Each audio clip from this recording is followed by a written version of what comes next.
دریم قسم سړی ورجل جعل الله بضاعته، او یو سړی دی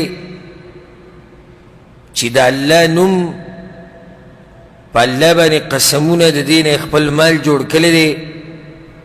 لا یشتری الا بیمینه ولا یبیع الا بیمینه. که څه شی خرڅوي نو په قسم یې خرڅوي، که څه شی اخلي نو په قسم یې اخلي. دې سړي ته هم د قیامت په ورځ الله نه ګوري. ګوره د الله دا نوم خو دومره سپک نه دی چې ته پې مالونه خرڅوي. د دې بعضو دکاندارانو په خوله د جبې په سر د قسم پروت دی.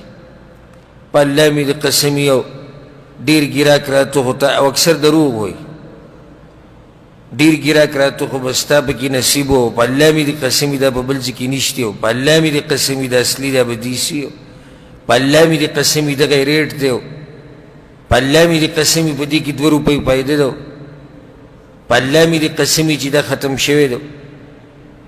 څوک چې اخلي هغه هم قسمونه خوري. دا دواړه په دې کې داخل دي.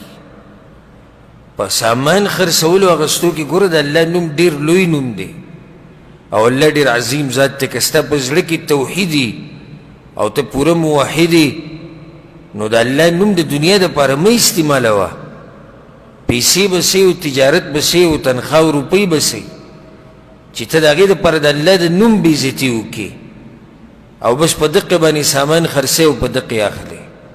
د الله نوم د دې دپاره خو نه دی.